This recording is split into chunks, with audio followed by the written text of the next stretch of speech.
और सरकार को इस विषय पर ध्यान देना चाहिए साथ, क्योंकि ये जो मुद्दा है जिसमें मैं आज आपसे बात करना चाहता हूं, ये हमारी सेना से, हमारे सेना के जवानों से, उनको मिलने वाली सुविधाओं से, पेंशन से, इससे जुड़ा हुआ मसला है साथियों। और इस विषय पर आम जनता को कोई जानकारी नहीं है, जबकि मैं ये मानता हूं कि आम जनता को यह जानकारी निश्चित रूप से होनी चाहिए साथियों। जनता को जानकारी इसलिए होनी चाहिए साथियों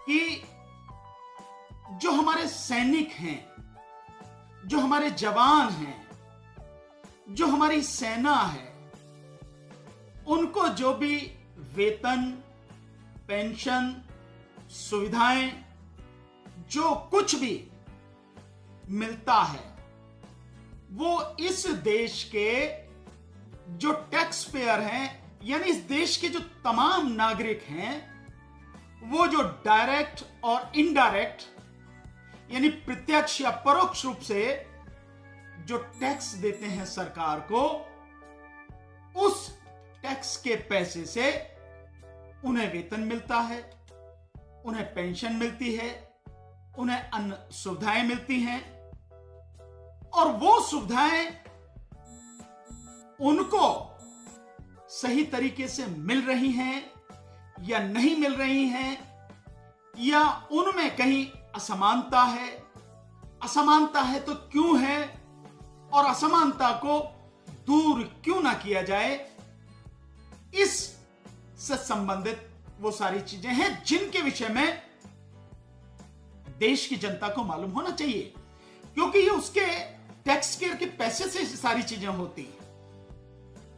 इसी सिलसिले में आज मैं आपके सामने ये फेसबुक लाइव कर रहा हूं साथियों।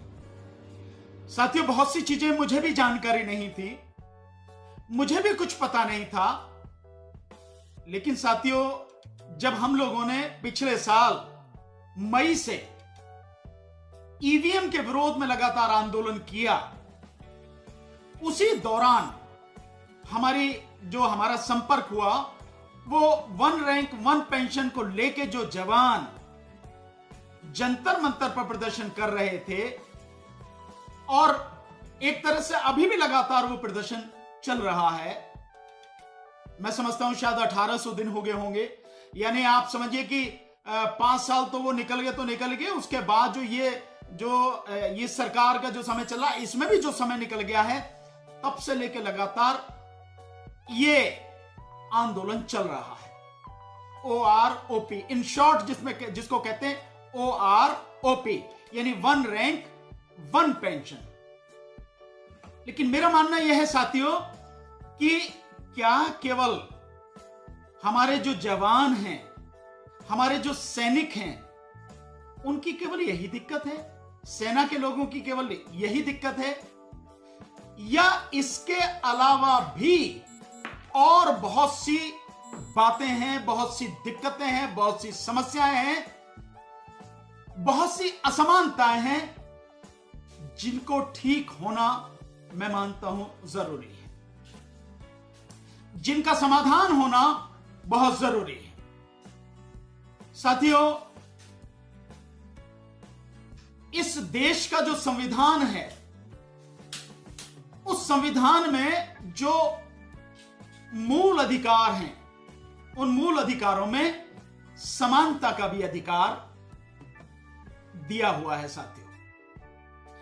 उस समानता के अधिकार के तहत साथियों, मैं समझता हूं कि जो सेना की बहुत सी चीजें हैं, उनका भी आना निहायत जरूरी है, और ये जनता को भी पता होना जरूरी है कि जो सैनिक हैं, जो हमारी रक्षा करते हैं, सीमा पर हैं, उनके साथ क्या क्या दिक्कतें हैं, और सरकार को क्या करना चाहिए और क्या सरकार नहीं कर रही है, ये जानना बहुत जरूरी है साथियों। मैं साथियों आपसे एक निवेदन यहां यह भी करूंगा कि जितने भी साथी हैं जो जुड़ चुके हैं अब तक, वो साथी इस जो मैं आज ये वीडियो आपके सामने कर रहा हूं, जो बात आपके सामने कर रहा हूं, इसको मैक्सिमम से मैक्सिमम जितना भी हो सके इसको शेयर जरूर करें साथियों, क्योंकि शेयर करेंगे तो अधिक से अधिक लोगों तक बात पहुंचेगी। अब मैं उस बात पे आता हूं साथियों कि 1 रैंक 1 पेंशन वाली, और मैं ऐसे समय में यह बात कर रहा हूं कि जब देश में वो सरकार है जो सरकार अपने आप को देशभक्ति का डंका पीटते पीटते होश ही नहीं मिलता, उसकी जुबान ही नहीं थकती। वो समझती है कि उसके अलावा और कोई इस देश में देशभक्त है ही नहीं। तो ऐसी देशभक्त सरकार अपने सैनिकों के साथ किस तरह का भेदभाव कर रही है, या इसे यूं कहूं कि ऐसी सरकार के होते हुए भी हमारे सैनिकों के साथ कितना भेदभाव हो रहा है, कितना भेदभाव लगातार चल रहा है। क्या सरकार को नहीं चाहिए कि उस सबको दूर करे, उसको समानता के अधिकार के आधार पर सुने और उस पर कार्रवाई करे और उसको समान करे, उन दिक्कतों को दूर करे, खत्म करे? होना चाहिए, नहीं होना चाहिए? नहीं तो देशभक्ति का जो ढोल है, समझ में भी आ रहा है कि वो देशभक्ति का ढोल केवल झूठा है, ढोल ही ढोल है, हकीकत में कुछ नहीं है। सैनिकों के लिए जो किया जाना चाहिए वो नहीं हुआ है। अब जैसे मैं आता हूं, पहली जो बात है 1 रैंक 1 पेंशन। साथियों, 1 रैंक 1 पेंशन के विषय में आप जान रहे हैं कि 2015 से ही जब मोदी सरकार आई है, मोदी सरकार ने दावा किया था, जो रेवाड़ी में मीटिंग हुई फौजियों की और बहुत बड़ी जबरदस्त रैली हुई जिसमें मोदी जी ने संबोधित किया और उसमें उनसे वादा किया कि 1 रैंक 1 पेंशन को हम देंगे, और उसके बाद जो उन्होंने दी है वो देना न देना बिल्कुल एक ही जैसा हो गया साथियों। और इसीलिए उसी दिन से 2015 से ही लगातार आंदोलन जो हमारे जो सैनिक हैं, जवान हैं, वो लगातार कर रहे हैं। तो सरकार को नहीं पूछना चाहिए कि भाई जब हमने एक बार आपको दे दिया तो क्यों कर रहे हैं आप? स्वाभाविक है, कोई ना कोई उनकी ग्रीवांसेस होंगी, कोई ना कोई उनकी दिक्कत होंगी, कोई ना कोई उसमें बाधा है, कोई ना कोई उसमें असमानता है, इसीलिए ना वो आंदोलन कर रहे हैं। तो जो वहां पर जवान सैनिक आंदोलन कर रहे हैं, उनके अनुसार उनका कहना यह है कि ये जो पेंशन 1 रैंक 1 पेंशन दी गई है, कहा गया है, लेकिन इसमें भेदभाव आज भी जारी है, जो का त्यों भेदभाव चल रहा है, सैनिकों के साथ भेदभाव किया जा रहा है। 2013 में जो बात कही गई थी उसमें यह था कि एक अगर सैनिक का समान रैंक है, समान उसकी जो है सर्विस की लेंथ है, यानी माना एक व्यक्ति ने, एक सैनिक ने, एक जवान ने, माना वो हवलदार है और उसने 25 साल सर्विस की है फौज में, तो इस तरह के जितने हो, माने जितने भी हो हवलदार, चाहे वो एयरफोर्स में हो, चाहे जो वो नेवी में हो, चाहे आर्मी में हो, उन सब की अगर सर्विस की लेंथ 25 साल है और रैंक उनका हवलदार है, तो उनको एक ही तरह की पेंशन दी जाएगी। दूसरा साथियों, जो पेंशन दी जाएगी उस पेंशन में एक ही सबका ग्रुप होगा, अलग अलग नहीं होगा। लेकिन हुआ क्या है? हुआ बड़ा भेदभाव है साथियों कि जो ऑफिसर्स हैं उनका केवल एक ही ग्रुप है, और आप देखिए जो ऑफिसर्स हैं उनको 24% से लेके 28% तक उनकी पेंशन में वृद्धि हुई। कोई दिक्कत नहीं, अच्छी बात। अब यहीं आप देखिए कि जो जवान हैं, जो जेसीओज हैं, जेसीओज लेवल तक के जो हैं जवान, हवलदार और जेसीओज, उनकी पेंशन में कितनी वृद्धि हुई? 4% से लेके 12% तक। अब इसमें और चीज देखें आप कि जो उसमें वृद्धि हुई है 4% से लेके 12%, इसमें भी जो जवान है, इसमें भी 2 तरह के उन्होंने ग्रुप बना दिए, एक्स ग्रुप और वाई ग्रुप। जो एक्स ग्रुप है उनको जो पेंशन मिल रही है वो ज्यादा मिल रही है, और जो वाई ग्रुप है उनको पेंशन उनसे कम मिल रही है। ऐसा क्यों है? एक ही लेवल पे अगर है और एक ही उसकी सर्विस की लेंथ है, तो जो बेस निश्चित हुआ था, जिस आधार पर उसको पेंशन उस तरह से मिलनी चाहिए थी, समान रैंक की समान पेंशन, तो उसको क्यों नहीं दी जा रही है? माना टेक्निकलिटी के आधार पर या किसी और उसके आधार पर, जैसे कोई ऑपरेटर है, जो कोई मैकेनिकल है, एयरफोर्स में है, नेवी में है और आर्मी में भी है, उस आधार पर जब सर्विस में है व्यक्ति, तो मान सकते हैं कि सर्विस में क्योंकि उसका काम ज्यादा है, मेहनत ज्यादा है, उस आधार पर आप अंतर करते हैं तो ठीक है। लेकिन रिटायरमेंट के बाद, पेंशन आने के बाद तो उसका कोई काम नहीं है, सबके सब बराबर ही हैं, उनका कहीं कोई ऐसा नहीं है कम ज्यादा काम कर रहा है, ये ज्यादा काम कर रहा, पेंशन तो पेंशन आगे कोई काम नहीं कर रहा। उस आधार पर अंतर क्यों है? और यह तय हुआ था कि भाई जो एक तो इस तरह का भेदभाव नहीं किया जाएगा, दूसरा जो मैक्सिमम है पेंशन वो दी जाएगी। तो जो एक्स वाले को मान लेते हैं एक कि माना एक्स वाले को 10,000 मिल रही है, वाई वाले को 6,000 मिल रही है, उसे 6,000 क्यों मिल रही है?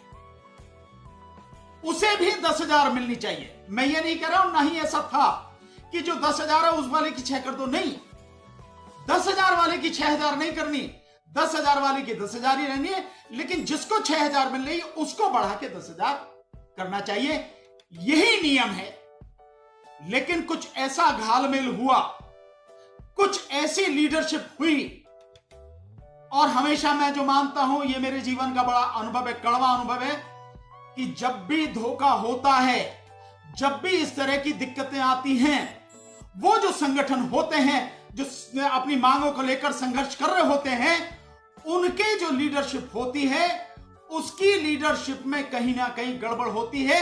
या तो कोई सरकार से मिल जाता है, मिला हुआ होता है, सरकार का आदमी होता है, और या वो अपने स्वार्थ के लिए काम कर जाए, बाकी जो है भाड़ में जाओ, कोई दिक्कत नहीं। तो जब भी दिक्कत आती है, उन संगठनों की जो लीडरशिप है उसमें दिक्कत आती है, जिसकी वजह से सारा खेल बिगड़ जाता है। तो ये जो अंतर है कि जब एक ही रैंक है, एक ही सर्विस लेंथ है, और जो मैक्सिमम आप जिसको दे रहे हो पेंशन, वही सबको क्यों नहीं दी जाती? और जो एक्स ग्रुप में जिन्हें बना रखा है, एक्स ग्रुप में बस केवल 6% लोग हैं जो सेना से रिटायर्ड हुए, जो पेंशन लेने वाले जवान्स में, जेसीओज में, जो एक्स ग्रुप में जिनको रखा गया, वो उनकी संख्या 6% है। और जो 94% है, 94% जो है वो दूसरे हैं, वो दूसरे जवान हैं जिनको वाई ग्रुप में रखा गया। तो जो वाई ग्रुप वाले हैं वो भी एक्स ग्रुप के बराबर ही पेंशन लेने के अधिकारी क्यों नहीं हैं? और सरकार ने वादा करने के बाद भी आज तक उनको ये पेंशन क्यों नहीं दी है? दूसरा, इसी तरह से फैमिली पेंशन में जो है वो है दिक्कत, फैमिली पेंशन में भी अंतर है। तो आप फैमिली पेंशन को भी जो ज्यादा मिल रही है वो क्यों नहीं दे रहे, ताकि सभी जवानों को बराबर पेंशन मिल सके? तो सरकार का जो काम था, सरकार ने जो लोगों से वादा किया, रेवाड़ी मीटिंग में खुद प्रधानमंत्री नरेंद्र मोदी ने, और जो आज की तारीख में जनरल वीपी सिंह हैं वो भी उस समय थे, उन्होंने क्यों, सब लोगों ने जवानों से वादा करने के बाद भी जो उनका हक बनता था, 1 रैंक 1 पेंशन, समान पेंशन, आज तक भी क्यों नहीं दी है, जो कि उन्हें देनी चाहिए, जिसके वो हकदार हैं? ये जो असमानता है ये बहुत ही गलत है, और मैं मानता हूं ये सैनिकों का अपमान, जवानों का अपमान करना है। इसके अलावा और देखिए साथियों, और अंतर है। केवल एक जगह अंतर होता तो मैं मान लेता कि चलिए एक ही जगह है, इसको दूर करना चाहिए, पर अंतर सेना में कई जगह है, ऑफिसर्स में, जवान के बीच में कई जगह अंतर है। मैं मानता हूं कि जो ऑफिसर्स हैं वो जिस तरह की एजुकेशन लेके आते हैं, जिस तरह का वो कंपटीशन वगैरह देके पास करते हैं, निश्चित रूप से जो जिम्मेदारी होती है उसके हिसाब से वो उस कई चीजों के लिए डिजर्व करते हैं, होना भी चाहिए। लेकिन इसका मतलब ये नहीं है कि आप जो सैनिक हैं उनको आप अपमानित ही करते रहें। इस तरह से देखिए आप, मैं एक इसका आपको उदाहरण यहां से लेता हूं। जब एक जवान सेना में भर्ती होता है तो जिस समय उसकी ट्रेनिंग चल रही होती है, उस ट्रेनिंग के दौरान उसको एक फटीक बोलते हैं, फटीक, उस फटीक के हिसाब से जाना पड़ता है। जो अधिकारी होते हैं उनके यहां घरों में जाके काम करना पड़ता है, चाहे उनके घरों के लोन की घास काटें, गमलों में पानी लगाएं, या और कोई काम करें, या कपड़े धोएं, या कुछ इस तरह की जो चीजें होती हैं, वो सारी की सारी चीजें फटीक के दौरान सैनिक करते हैं। सैनिक क्या इस काम के लिए। इसके अलावा जो ऑफिसर्स हैं, उन ऑफिसर्स के घरों में सैनिक काम करते हैं। उनके बच्चों को लाने ले जाने का काम करते हैं, झाड़ू वगैरह का काम होता है, खाना बनाने का काम होता है, बर्तन धोने और कपड़े धोने तक का भी काम होता है। क्यों करेगा जवान? क्या वो जवान, वो सैनिक ये काम करने के लिए है क्या, या वो देश की सेवा के लिए गया है, देश के लिए संघर्ष करने के लिए गया है, देश के लिए बलिदान करने के लिए गया, उसके लिए काम करेगा वो? तो ऐसा क्यों किया जाए कि उसको इतना अपमानित? क्या आप नहीं मानते कि इस तरह से जो हमारे सैनिक हैं उनके स्वाभिमान को कुचला जाता है, उनको सम्मान नहीं अपमानित किया जाता है? अगर अधिकारी हैं और उन अधिकारी को सुविधा देना सरकार चाहती है, बहुत अच्छी बात, आप दीजिए, कोई मना नहीं करता। क्योंकि अगर आप वैसे भी देखें तो आईएएस लोग हैं, आईपीएस लोग हैं, आईपीएस के यहां भी जो सिपाही हैं वो जाके काम करते हैं। लेकिन जो आईएएस लोग हैं उनके यहां पर अगर उन्हें चाहिए तो उनके लिए नौकर होते हैं। अब जैसे जजेस हैं, उन जजेस के लिए भी नौकर सलाऊ हैं, हाई कोर्ट के जजेस हैं, सुप्रीम कोर्ट के जजेस हैं, उनके लिए भी नौकर दिए जाते हैं, काम करने के लिए घर में दिया जाता है। ठीक इसी तरह से सेना में जो ऑफिसर थे उनके यहां भी अगर आपको सुविधाएं देनी तो दीजिए। आप वहां खाना बनाने वाले दीजिए, जो खाना बनाए, बर्तन मांजे और झाड़ू पोछा लगाए, दीजिए ना, आप उनको सुविधाएं दीजिए। पर वो काम सैनिक क्यों करेगा? आपको कपड़े धोने वाले उनको देने ही दीजिए, उनके बंगलों में जो साफ सफाई करने वाले, घास काटने वाले, गमलों को पानी देने वाले, पौधों को पानी देने वाले, बिल्कुल आप दीजिए उन्हें सुविधाएं। एक उन्हें नौकर दीजिए, दो दीजिए, जितनी आप समझते हैं कि इतनी सुविधाएं हमें अपने अधिकारी को देनी है, बहुत अच्छी बात है, दीजिए। आप, वो डिजर्व करता है, दीजिए। लेकिन ये काम सैनिक क्यों करेगा? ये काम सैनिक का नहीं है ना। सैनिक किसी अधिकारी के घर में काम करने गया, नौकरी करने नहीं गया, वो अधिकारी का नौकर नहीं है, वो देश का सैनिक है। और देश के सैनिक का स्वाभिमान है, सम्मान है। उस स्वाभिमान और सम्मान की रक्षा की जानी चाहिए, सम्मान को बढ़ाया जाना चाहिए और उसे उसी हिसाब से ट्रीट किया जाना चाहिए। वो किसी के घर में जाके अधिकारी में काम क्यों करेगा? ये परंपरा बहुत गलत है। ये परंपरा अगर ब्रिटिश पीरियड की रही है, हो सकता है उस समय की ही जो परंपरा रही हो। क्यों? क्योंकि वो तो ब्रिटिशर्स थे, तो उसमें जो ऑफिसर्स होते थे वो सारे ब्रिटिशर्स होते थे, अंग्रेज होते थे, और बाकी जो नीचे के रंगरूट है वो सारे के सारे जो हैं भारतीय होते थे। तो उनके अंतर के लिए और उनको ये एहसास कराने के लिए कि हम तुम्हारे अधिकारी हैं, हम तुम पे हुकूमत करने आए, तुम गुलाम हैं, उस समय की वो परंपरा होगी। और उस समय वो लोग, उन लोगों से काम कराया जाता होगा, घर का, बाहर का, जो भी है वो सारा सब कुछ, वो एक उस समय की परंपरा रही हो। आज तो नहीं। आज तो संविधान के आधार पर चलने वाला गणतांत्रिक देश है, स्वतंत्र देश है भारत। तो इस स्वतंत्र भारत में जो हमारे जवान हैं, जो हमारे जेसीओज हैं, जो सैनिक हैं हमारे, उनका सम्मान होना चाहिए, उनका स्वाभिमान होना चाहिए, उनके स्वाभिमान को बढ़ाना चाहिए, बरकरार रखना चाहिए, उसको ठेस नहीं पहुंचानी चाहिए, उसको कुचला नहीं जाना चाहिए। तो इसलिए घर में काम करने के नौकर का जो काम करते हैं वो सैनिकों से कराना बंद करना चाहिए। मैं मानता हूं कि सैनिक इस आवाज को नहीं उठा सकते क्योंकि वो डिसिप्लिन्ड फोर्स है, एक अनुशासित सेना है, जवान है, वो ये नहीं उठा सकते। लेकिन जो नेता हैं, जो एमपी हैं, वो तो ये बात उठा सकते हैं। जो सांसद हैं, जो मंत्री हैं, सरकार में हैं, जो विपक्ष में हैं, वो तो ये बात उठा सकते हैं कि ये जो भेदभाव सेना में किया जा रहा है और जवानों का जो अपमान किया जा रहा है, उनके स्वाभिमान को जो कुचला जा रहा है, ये बंद किया जाना चाहिए। ये तो वो कर ही सकते हैं। लेकिन कोई आवाज नहीं उठा रहा। मैं नहीं जानता कि क्यों नहीं उठा रहे। क्या उन्हें सेना से कुछ लेना देना नहीं है, या उन्हें किसी तरह का डर है, या वो जानते ही नहीं है। कुछ भी हो सकता कारण, लेकिन ये गलत है। तो ये जो भेदभाव है ये बंद होना चाहिए। एक बात इस बात पे भी विचार करना चाहिए कि जो में मैं जो पैरामिलिट्री फोर्सेस है, अर्धसैनिक बल है, उनकी बात नहीं कर रहा, वो भी मैं आज करूंगा। मैं उनकी बात नहीं कर रहा हूं, मैं केवल अभी सेना की बात कर रहा हूं। तो सेना में एक रिपोर्ट शायद संसद में पेश की गई थी, बताई गई थी मिनिस्ट्री ऑफ डिफेंस की तरफ से, शायद बताई गई थी। एक सवाल के जवाब में कहीं कुछ है, मेरी जानकारी ऐसा है, कंफर्म अभी नहीं है, बट मैं कर दूंगा इसको।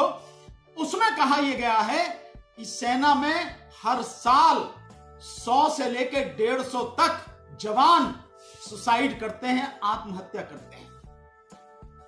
क्या इस पे ध्यान नहीं दिया जाना चाहिए कि आत्महत्या क्यों है, जवान आत्महत्या क्यों कर रहे हैं? जवान के सामने ऐसी क्या दिक्कत है कि उसे आत्महत्या करनी पड़ी या सुसाइड करना पड़ रहा है? क्या ये जो जिस तरह से उसका स्वाभिमान कुचला जाता है, अपमानित किया जाता है, क्या यह भी उसका एक कारण है? या एक और कारण हो सकता है कि जो माना जरूरत 10 जवानों की है और 10 जवान की जगह 5 ही जवान हैं और 5 जवानों को 10 जवानों का काम करना पड़ रहा है, तो उन पे एक्स्ट्रा प्रेशर है, डबल काम करना पड़ रहा है, उसका भी प्रेशर है। क्या इस वजह से जवान जो है सुसाइड कर रहे हैं? ये क्या कारण है जो हमारे जवान सुसाइड कर रहे हैं?